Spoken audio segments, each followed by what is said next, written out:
Hello, you wonderful people, and welcome to another episode of Super-Fanta-Fi. This being a show is about TV shows of the supernatural, fantasy, and or science fictional genre. For today's episode, I'm going to talk about Season 4, Episode 4 of Manifest. A lot of really interesting things went down in this episode, so let's break it down. So first and foremost, let's start off with Michaela's side of things. In this particular episode, she has a calling, and once again, it is so interesting how everything is very serendipitous, and once again, how everything is connected, and we really lean into that this episode in particular. We kind of get some answers on that front, but we'll circle back to that. Well, Michaela's calling leads her to a what was it, like kind of like a reservation, sovereign land type of reservation, and that's actually where Drea was to try and find Kyle, who is a person who hasn't like turned in, like come in for any of like the registry appointments and stuff. Well, Michaela goes there because she's been getting the Thunderbird, and she's been seeing the fog, and Kyle's been seeing the same thing too. And so when they start talking, he hears her talk about it all being connected, and apparently his mom used to kind of say the same thing. It's kind of like, because they're not, the place is like it's a Chinook or something like that reservation, and he's like, he's not of those people, he's like Hoppy.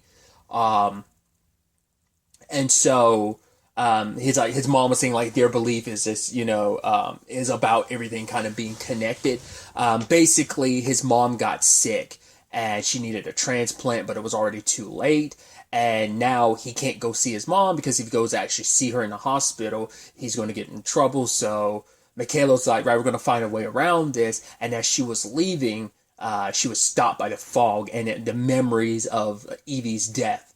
I think I called her Evelyn last step in a previous review because I think I was combining her and her mom's name. I'd assume Evie was short for Evelyn, but I think on her tombstone it just said Evie, so Evie might have just straight up been her name. So I might have been combining that and her mom's name, which is even sadder because like her mom died last year in the confines of the show.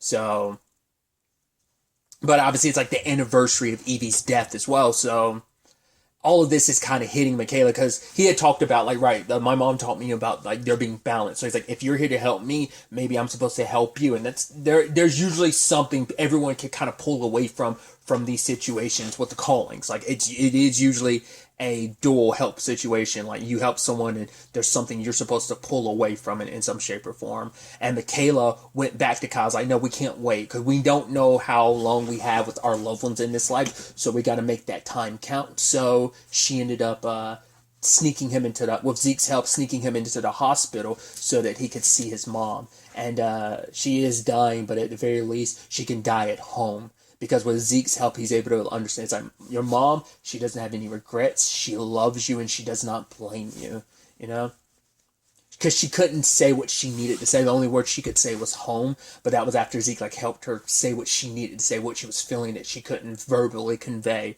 So, which we learned kind of at the beginning. See, because he was always able to kind of read people's mind. But now like his empath ability's grown to the point that he can actually not just like take in, he can absorb what someone's feeling, and we see that instance with Olive. Because really quickly, since we're on the topic, let's shift over to Olive a little bit. Obviously, we tackle a little bit of that time her and Cal were in good place because she was still angry at him for a while because it's like, wait, you, mom's going because of you. Oh, and it's like, right, we gotta you want to answer the door to pick up a pizza. It's like, no, how about you just go away? He's like, maybe I shouldn't have come back, and she's like, well, maybe you shouldn't have, and because she was so mad at Cal because it's like Cal's decisions in her mind is like he destroyed our family. And for Zeke, it's like, I know what it's like to lose a sibling, and I don't want you to do that. I don't want you to be so mad at your brother that you never connect. And I'm like, oh, that kind of resonates, just in a personal life to some, and I kind of connected with that line a little bit. And so, more so like we're Cal and Olive, not necessarily Zeke and his sister, not that example, but just like being siblings at odds. It touches a little in my personal life, so I was like, okay, I kind of resonate with that. It's like, right, I don't want you to waste any time like being mad at each other because you never know what could happen. You don't want to cut off a sibling, especially in their case because you're not just siblings, you're twins, and so that connection runs even deeper. So we'll talk about Olive and Cal's situation a little bit more later, but with all that going on, Zeke ended up helping her because he's like, right, maybe you need to reintroduce yourself as who you are. You can be the real you, the kind, compassionate, smart person we've always known you to be. And so he introduced himself, and in that moment, he absorbed all that pain she was feeling. And sometimes all you need is a helping hand to take some of that burden off of you, and it gives you an opportunity to kind of finally breathe for the first time. Like with all that weight on her chest, she's able to kind of finally breathe thanks to Zeke. I mean, granted, it takes a lot on it. Like he basically ends up having to absorb it to help people, but still, and we never know. Who knows if that's ever going to end up being too much for him, that he ends up absorbing too much and it causes massive repercussions that he can't recover from. So we'll see if that ends up happening in the long run. But Michaela, like I said, learned from this situation because luckily Kyle was able to take his mom back home, and he left I guess one of those blankets for her was kind of a little bit of a gift, and it kind of helps in the long run with the Olive and Cal thing. But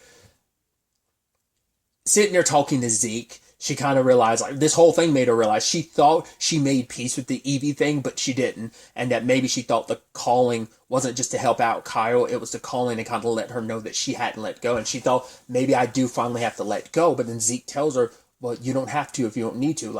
If you don't want to. If you need that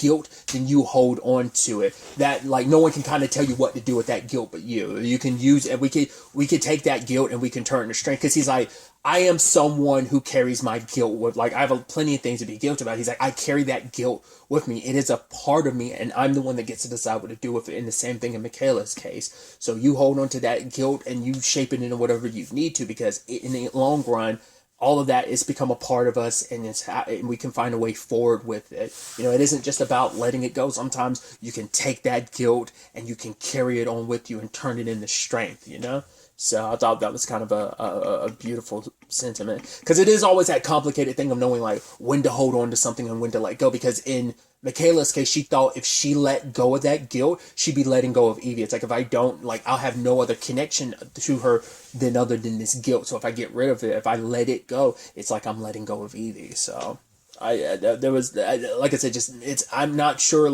it's always going to be a clear-cut answer of, because you always feel when it comes to stuff like that, you should let go. But I'm I don't know, if you can turn something like that, you carry it with. Learning to carry it isn't the same thing as letting go. So I guess, I don't know which is better, to let go, because some things are saying you should let go, but other times are no, I don't know.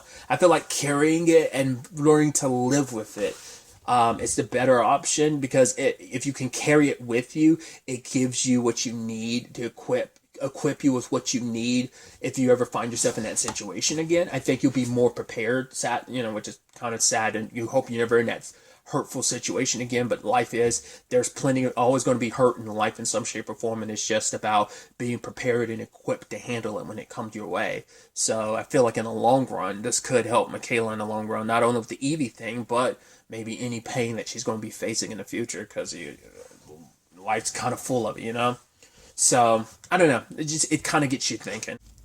Now moving on to the Olive and Cal side of things. Cal is frustrated because he can't figure out Fiona's message of, you have all the answers in front of you. But like I said, I do love that, you take, and it's kind of what I was hoping we would get, some of those things between Cal and Olive not being good to where they are now. Because I was okay, well, at the time, at the first episode, I was or I might have said this in the second episode, that it's right, we only had that one scene in episode 1 of the season where they're having breakfast together, but they seem like they're in a decent enough place, and it seems like they have, I think, because even Olive was yeah, it's actually, she's I don't know where this family would be if you weren't here, because Zeke ended up being, maybe it's just, also, maybe that's also what his role as the empath is, because once again, he's the only one that's beaten a death date, but also he has a very uniquely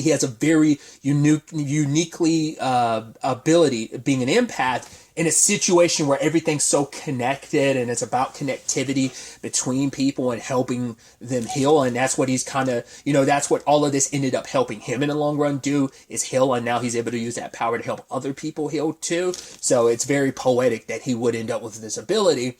And so what he's able to do for Olive and what he's able to do for Michaela and he's trying to do for Ben, like he can help pull what is now his family together, So I think that's, I don't know, that is like very beautiful and serendipitous how that, and I think that's 100% done on purpose in that regard. But Olive is like, all right, like she wants to be Cal's, because like for her it's like their dad should be the one by like Cal's side, but he's so busy on Eden's looking for Eden that Zeke's like, then you should take it upon yourself to use his and like be by his side. And so she's the one that figured some stuff out before, and it's like, right, then we're gonna come at Olive's coming at it from her perspective, because she has been the one that kind of ended up piecing a lot of the puzzles together. And maybe like if Ben had opened his eyes more and paid more attention to Olive and let her help, who knows what that could have led to, because maybe she could have figured something out, because she's figured out so much. But once again, this is a lesson that Ben kind of really opened his eyes to this episode. It's been there a little bit, but I think this episode in particular really opened his eyes to, I have been so drowning in my own grief that I haven't really, because I think even Michaela said it to him at the end of last episode. Yeah, it was like, the co-pilot analogy. And it's like, yeah, he's been so busy drowning his own grief. He hasn't seen everyone else around him. So like I said, we'll get into that when we get to Ben's side of things. But Cal and Olive are looking through all the things they've collected. It's like, all right, this led to this. Okay, there's the peacock. There's this watch. There's the Alzur journal, but it's like we still don't know what it pieces together. I don't know what it all means. But then you had that situation where the blanket that Michaela got from Kyle, it pointed out, I was like, oh, it's got a star on it, and then there's it's got another set of points on it. It's like so it's like 8 points representing like all the directions like a compass, and it's like, oh, there's something at the top, and they look at the watch and they open it up, and basically in Latin the phrase it basically means divine consciousness, and then it finally clicks, the glowing that he's seen, all that's connected with the callings. It's like I finally figured, he's like, what we were in, not only when I went to see Daly and Fiona, it's where we were for that 5.5 years. We were in the divine consciousness. It is something that, once again, it didn't, because I don't know if I talked about it last episode. Michaela said, like, no, I think we did. It's like, I think I did, that because she had talked about, we didn't fly into it, it flew into us because it was chasing us, it chose us. It's like, right, so it does fit where once again, my theory was in the right territory. It's just I couldn't phrase it the way I wanted to. So yes, there's divine consciousness. Now, once again, how exactly that works, it had to be like, right, all this future knowledge is getting poured in your head and just slowly unveiling itself, or it's just you were in there for that long and now it is beaming these things to you.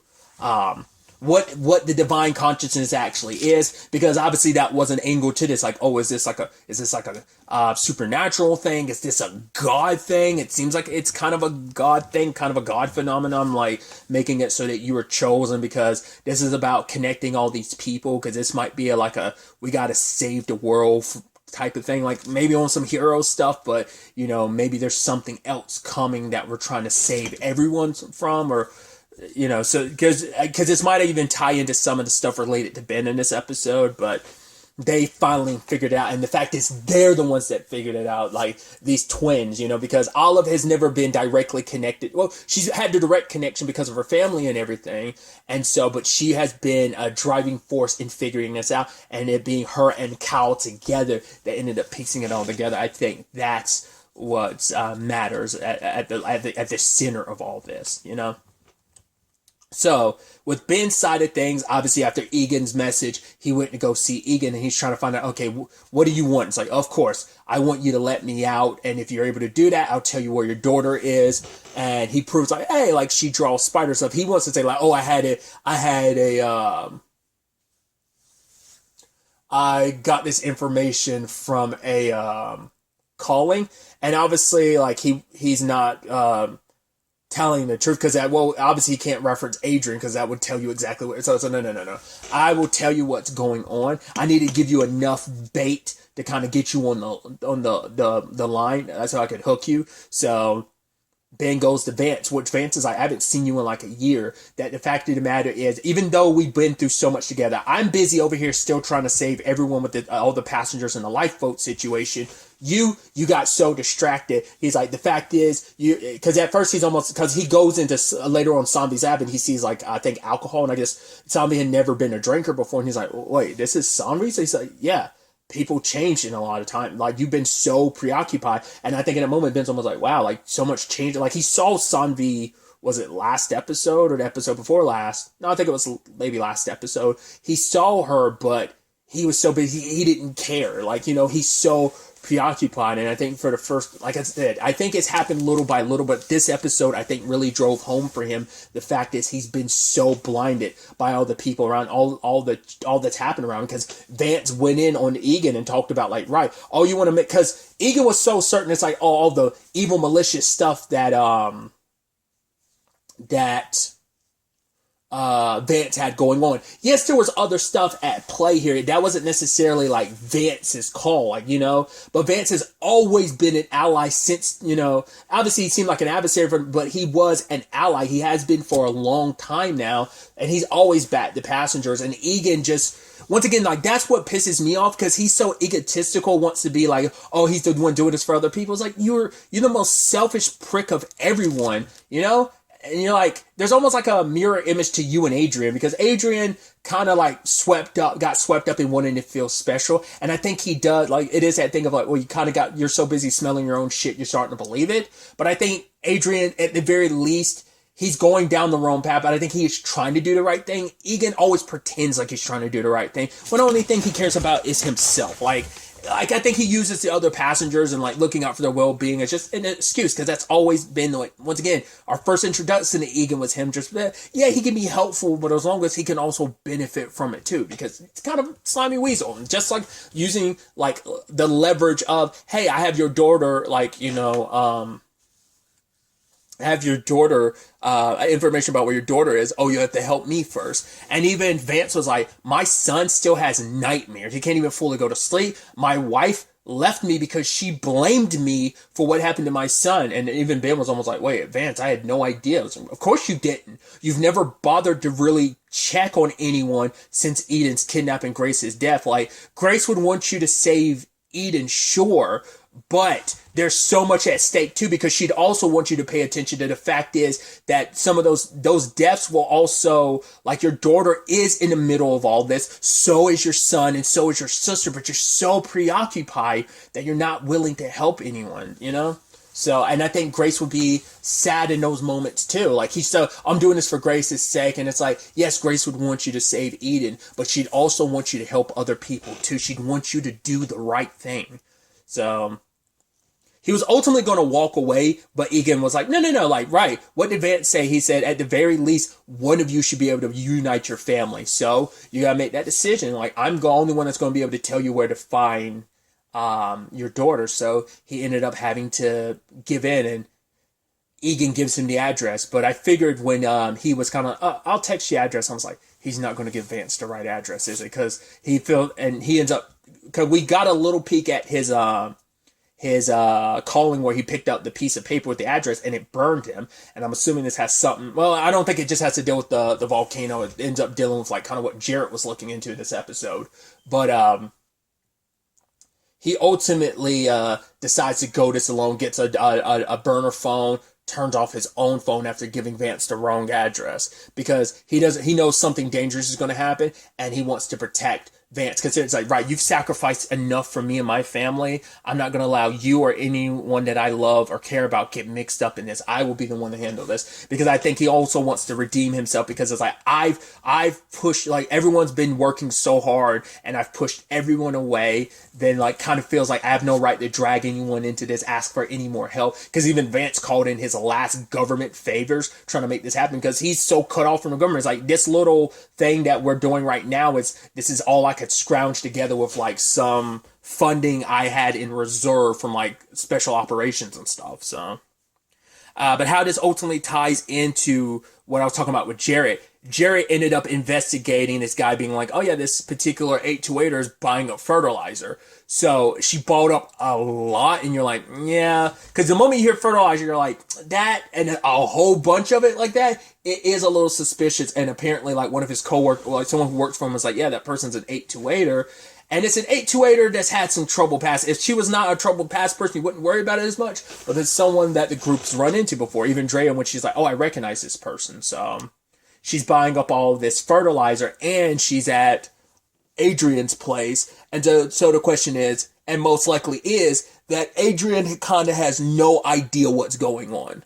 I believe he does. I think all this stuff is happening because Egan's setting it up, and now that he's free, he's going to show up at Adrian's place, and it's like, yeah, I think they're not borderline, they're going down a domestic terrorist route because it's their way to kind of fight back again. But it's like, you doing this, it's just going to make things, it's that situation, like, I'm not trying to 100% equate it, but I think it's more so like a Martin Luther King Jr. approach versus like a Malcolm X approach, you know?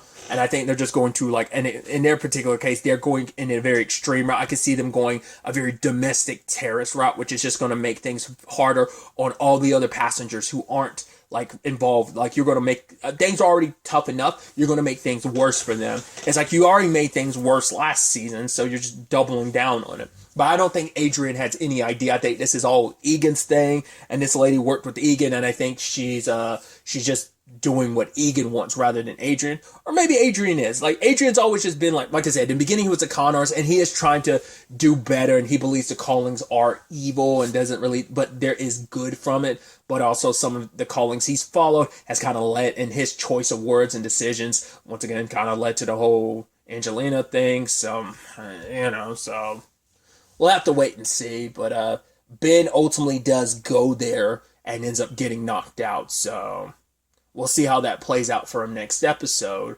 But there was also this interesting thing with Jared and his partner, because his partner's like, yo, don't think I'm stupid. Like, the fact is, I know you got these little side investigations. You've already gotten dragged down to this point right now. You've lost all your prestiges where you were in your career.